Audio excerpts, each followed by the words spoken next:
Fico muito feliz de ter esse espaço aqui, agradeço muito ao espaço dos senhores, a compartilhar a mesa com os meus companheiros aqui. A gente tem um momento muito importante para discutir sobre obesidade no Brasil. E eu sou Luiz Fernando Villasamera, eu sou diretor de operações do Instituto Cordial. E a gente tem um desafio aqui muito grande a ser enfrentado. A Cordial é um centro de articulação e pesquisa independente, um think and do tank, que trabalha com a implementação dos Objetivos de Desenvolvimento Sustentável da ONU.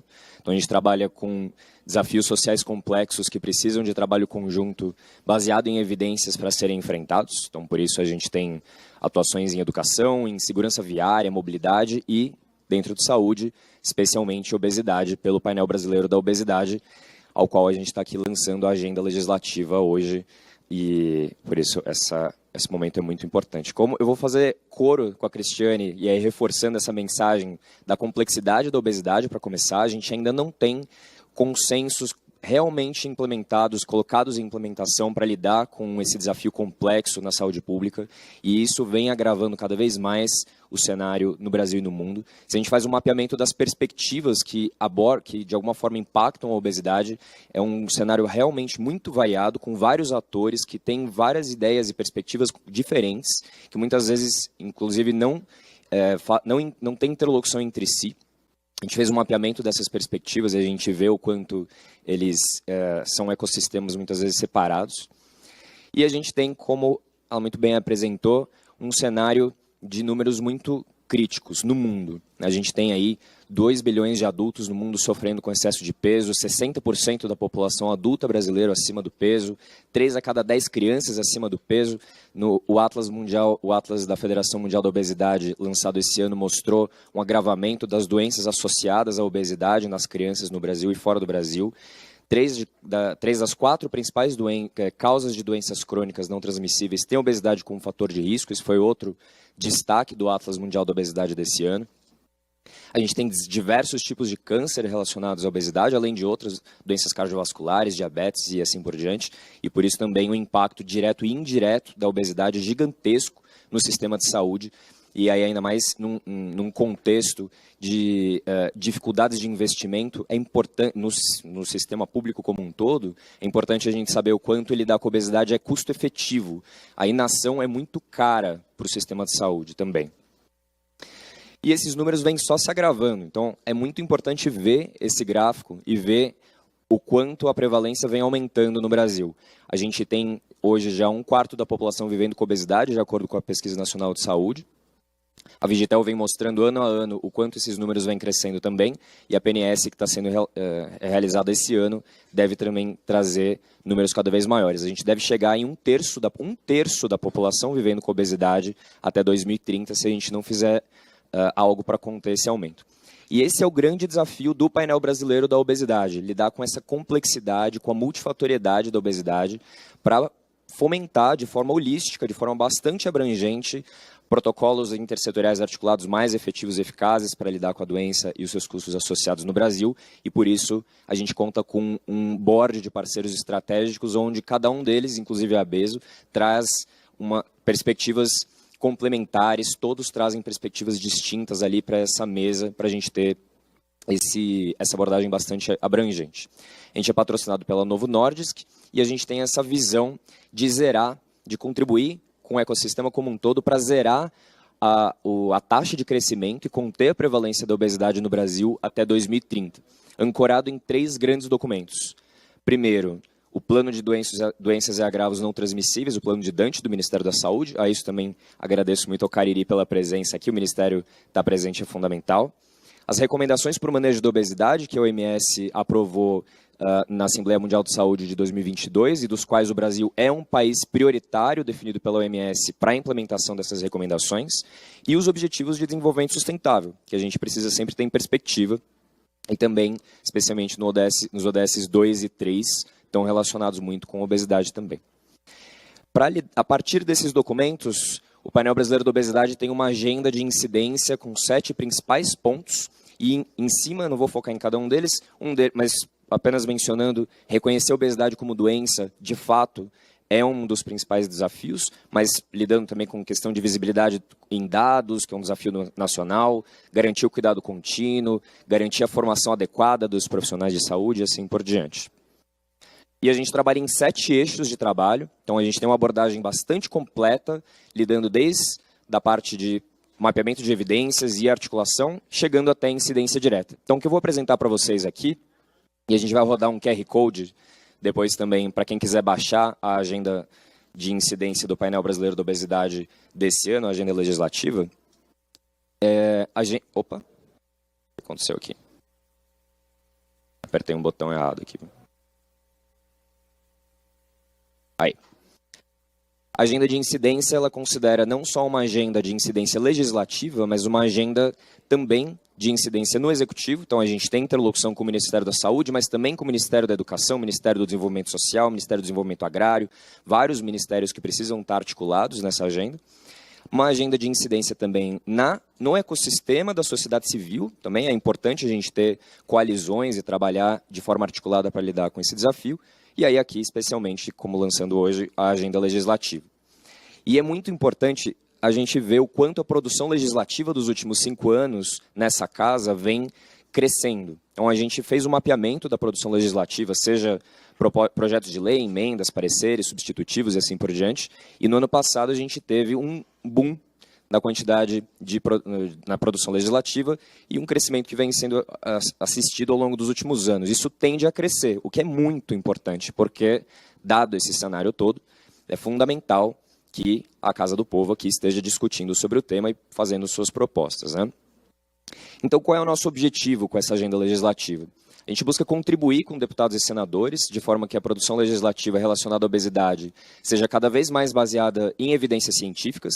A gente faz um boletim quinzenal, revendo quase 50 bases de pesquisas acadêmicas e fontes de dados sobre quais são as principais produções que vêm sendo elaboradas. A gente está com mais de 5.000 referências catalogadas na base de dados, inclusive. Então, isso vem, e além de produção própria do painel. Ancorar a produção legislativa nas mais recentes recomendações por manejo da obesidade, especialmente as recomendações do OMS, e articular, contribuir para que essa produção seja articulada, dando base para as políticas públicas necessárias para conter o aumento da prevalência. Então, a gente mapeou 49 projetos de lei que estão em discussão. A gente focalizou 9 com base em 3 critérios: a aderência desses projetos de lei aos documentos norteadores do cuidado da obesidade, a linguagem inclusiva. Aqui é uma outra coisa fundamental, a gente não fala mais o obeso, a gente fala sempre a pessoa com obesidade. Isso faz muita diferença em toda a questão de estigma e gordofobia, que está muito permeada na nossa sociedade ainda. E a complementariedade entre propostas, evitando sobreposições. Então, vocês vão ver que tem vários projetos de lei aqui que conversam entre si. Então, a gente organizou eles em 3 eixos, dos quais a agenda legislativa se estrutura. Então, reconhecer a obesidade como uma doença crônica não transmissível. A obesidade não é uma questão simplesmente de comportamento da pessoa.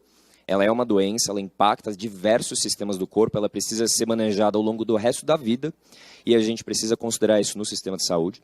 Ampliar a visibilidade da obesidade, a gente tem um desafio gigantesco de dados. O CISVAN tem ainda vários, ele é fundamental e a gente tem que reforçar o preenchimento de dados antropométricos no CISVAN, especialmente no CISVAN, mas também no sistema de internações hospitalares, que também tem pouquíssimos registros do CID da obesidade, e garantir e fortalecer os direitos das pessoas com obesidade.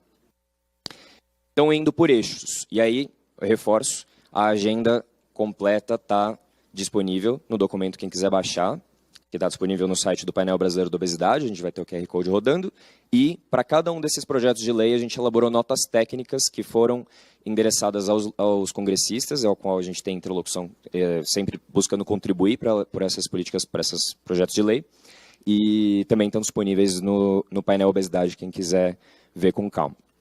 Então, primeiro, o PL do deputado Dr. Benjamin, que propõe o Programa Nacional de Tratamento da Obesidade Grau 3.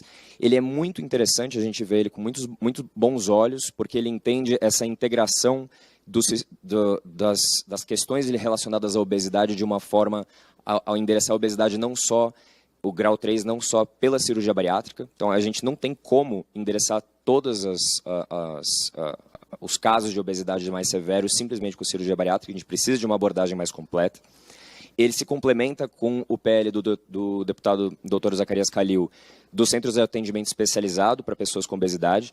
É um PL que a gente também vê com muito bons olhos e que tem uma... a gente pode fazer um referenciamento de centros que já existem para lidar com a obesidade, então qualificando o pessoal técnico que trabalha ali, mas também qualificando o mobiliário, qualificando equipamentos que precisam estar sendo utilizados nesses centros. Então ele se complementa ao Programa Nacional e complementa muito o que o Ministério da Saúde também vem desenvolvendo nessa frente. E o projeto de lei do deputado Felipe Bornier, que regulamenta cirurgias para pacientes com obesidade, que também é muito importante porque a gente não tem ainda um PL no legislativo que discuta sobre o pré, o durante e o pós-cirurgia bariátrica e que lide, né, com essas cirurgias de uma forma mais abrangente para evitar que elas sejam tão recidivantes como elas ainda são. Então, os três se apoiam mutuamente. Eles são muito interessantes de serem discutidos de forma conjunta. Na frente de ampliar a visibilidade da doença, da obesidade, a gente tem um projeto de lei da deputada Flávia Moraes, que propõe a Semana Nacional de Prevenção e Conscientização da Obesidade em Crianças e Adolescentes. Como eu mencionei, esse é um grande desafio no Brasil e no mundo. A prevalência da obesidade em crianças vem aumentando. E uma das questões muito interessantes que a gente vê aqui nesse projeto de lei é a deputada Flávia Moraes, inclusive. Tudo bom, deputada? A gente vê com muito bons olhos a coleta de dados antropométricos em escolas nessa proposta, porque é um desafio muito grande a gente ter uma boa visibilidade da prevalência da obesidade nessa faixa etária. E o projeto de lei do senador Jorge Cajuru, que propõe o rastreamento de doenças crônicas não transmissíveis, precisa considerar também a obesidade dentro desse arcabouço, não só ficar nas DCNTs que são tradicionalmente mais abordadas. E para completar, no eixo de garantir e fortalecer os direitos das pessoas com obesidade, a gente tem alguns PLs que conversam muito entre si. Então, primeiro, o Estatuto da Pessoa com Obesidade, a gente também vê com ótimos olhos. Ele é fundamental para a gente entender que a obesidade existe. As pessoas com obesidade estão aí, elas merecem direitos. Elas merecem todos os direitos, como todas as pessoas. Elas merecem espaços adequados, equipamentos adequados, elas merecem respeito nos sistemas de transporte, nos sistemas de saúde e assim por diante. Então, o Estatuto coloca isso de forma bastante abrangente. O Estatuto do Paciente conversa com isso também. Então, é importante que as pessoas com as doenças estejam participando dos seus processos de cuidado. E, para completar, duas coisas que deveriam ser óbvias, mas o PL da deputada Geovânia de Sá, que coloca a obrigatoriedade de hospitais públicos e particulares, equipamentos de saúde como um todo, disporem de macas e cadeiras de roda destinadas a pessoas com obesidade. A gente não tem ressalvas a esse projeto de lei. Ele simplesmente devia ser entendido como básico, a gente deveria ter esse tipo de equipamento, assim como o PL da deputada senadora, da senadora Zenaide Maia, de assentos especiais para pessoas com obesidade grau 3 no transporte coletivo de passageiros, que também deveria ser uma questão básica de ser incluída. Então, eu queria agradecer imensamente aqui a oportunidade de fazer essa divulgação da agenda de incidência do PBO desse ano. A gente tem outros projetos de lei que também conversam, né, com esses projetos, e a cada ano a gente vai trabalhando cada vez mais com deputados e senadores para reforçar essa agenda. Então, muito obrigado.